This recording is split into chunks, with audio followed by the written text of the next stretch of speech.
नमस्कार छात्रों, मेरा नाम भूपेंद्र अहिरवार है। आज से हम कक्षा 10th का गणित प्रारंभ करेंगे, जिसकी प्रत्येक प्रश्नावली प्रतिदिन कराई जाएगी। आज हम प्रारंभ कर रहे हैं कक्षा 10th की प्रश्नावली 1.5। देखिए छात्रों, निर्दिष्ट कार्य 1.5 जिसमें प्रश्न दिया गया है, निम्न समीकरण निकायों को प्रतिस्थापन विधि द्वारा हल कीजिए। सबसे पहले हम आपको बता दें प्रतिस्थापन विधि क्या होती है। प्रतिस्थापन विधि ऐसी विधि होती है जिसमें किन्हीं दो समीकरण का उपयोग होता है।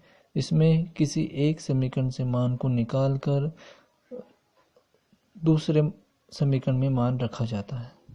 सबसे पहले आपको बता दें कि जो समीकरण बनी होती है, कोई सी व्यापक जो समीकरण बनी होती है वो चर व अचर राशियों से मिलकर बनी होती है। अब यहाँ पर हम देखेंगे निर्दिष्ट कार्य 1.5 का क्वेश्चन नंबर 2। छात्रों देखिए, हमारे पास में प्रतिस्थापन विधि का क्वेश्चन नंबर 2 है, जिसमें लिखा हुआ है x + y = 7 और 3x - 2y = 11। अब इन दोनों समीकरणों को हम ध्यानपूर्वक देखेंगे। हमारे पास में मुख्यतः दो समीकरण हैं। तो सबसे पहले पहली वाले समीकरण को हम समीकरण 1 दे देते हैं, दूसरी वाले समीकरण को समीकरण 2 नाम दे देते हैं। ठीक है।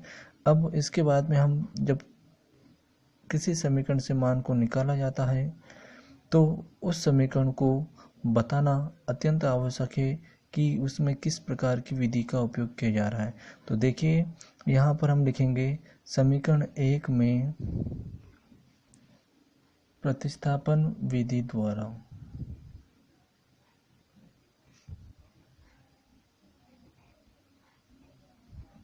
अब देखिए, समीकरण 1 हमारे सामने लिखी हुई है x + y = 7। इसमें x और y दो अचर राशियां हैं और 7 चर राशि है। तो हम x से y दोनों में से किसी भी एक के मान को निकाल सकते हैं। अगर मुझे निकालना है x का मान, तो ऐसी स्थिति में y जो प्लस का है बराबर के उधर जाके किसी को जाएगा माइनस का। तो जो हमारे पास में नया समीकरण बना है x = 7 - 1, हम इसे मान दे देते हैं समीकरण, इसे नाम देते हैं समीकरण 3 का। ठीक है। अब जो नया जो मान निकला हुआ है हमारे पास में x = 7 - y, ये x = 7 - y को समीकरण 2 में रखा जाएगा। क्यों रखा जाएगा? क्योंकि ये मान मैंने समीकरण 1 में से निकाला है। ठीक है। तो जिस समीकरण में से मान निकाला जाता है उसी समीकरण में मान पुनः प्रतिस्थापन विधि में नहीं रखा जाता है। तब हम लेंगे समीकरण 2।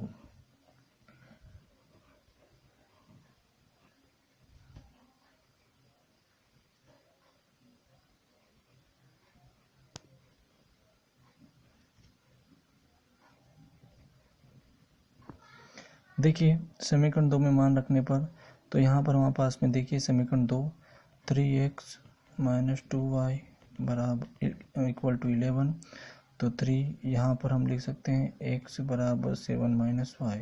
तो यानी कि 3 7 - y - 2y = 11। 3 का मल्टीप्लाई 7 से करेंगे तो 21 - 3y - 2y = 11। अब यहाँ देखिएगा 21, ये चर राशि है, चर को एक बल के इधर ले जाते हैं और अचर को यहीं रहने देते हैं। तो -3y - 2y कितना हो जाएगा? माइनस का 5y। ठीक है। और ये 21 उधर जाएगा तो किस में पहुँच जाएगा? माइनस में। ठीक। तो देखिए यहाँ पर माइनस का 5y = 11 में से 21 जाएगा तो कितना बचेगा अपने पास में? माइनस का 10। माइनस से माइनस कैंसिल हो जाता है। तो यहाँ देखिए y बराबर हो जाएगा 10/5। तो 5 की वैल्यू हो जाएगा 5 × 2 = 10। तो y बराबर हो जाएगा अपने पास में 2। तो यहाँ पर हमें y = 2 कौन से समीकरण से प्राप्त हुआ? समीकरण 2 से। तो जो हमारे पास में y का मान प्राप्त हुआ है उसे हम रखेंगे समीकरण 3 में। तो यहाँ देखिए, सबसे पहले समीकरण 3 लिख देते हैं। तो समीकरण 3 है हमारे पास में x = 7 - y। यहाँ पर हमारे पास में y का मान जो दिया है 2 दिया है, तो ऐसी स्थिति में x बराबर 7 माइनस 2, तो x बराबर हो जाएगा अपने पास में 7 माइनस 2 यानी कि 5। ठीक है, ये हो गया हमारे पास में x और y का मान। यदि हमारे पास में मान लिखा हुआ है और हमें उत्तर की जांच करनी है, तो ऐसी स्थिति में जो हमारे पास से मान होते हैं x बराबर, हमारे पास से जो मान है x बराबर 5 और y बराबर 2, इन दोनों को मान को समीकरण 1 में रखा जाता है। तो हमारे पास में समीकरण 1 है x प्लस वाई बराबर 7, तो 5 प्लस 2 इक्वल टू 7, तो 7 बराबर 7। ठीक है, तो ऐसी स्थिति में हमारे पास में प्रतिस्थापन का प्रश्नावली 1.5 का क्वेश्चन कंप्लीट हुआ है। तो आपको रोजाना 10th मैथ्स से प्रत्येक क्वेश्चन कराया जाएगा। तो इसके लिए आप सब्सक्राइब कीजिए ऑनलाइन कोचिंग 10th मैथ्स।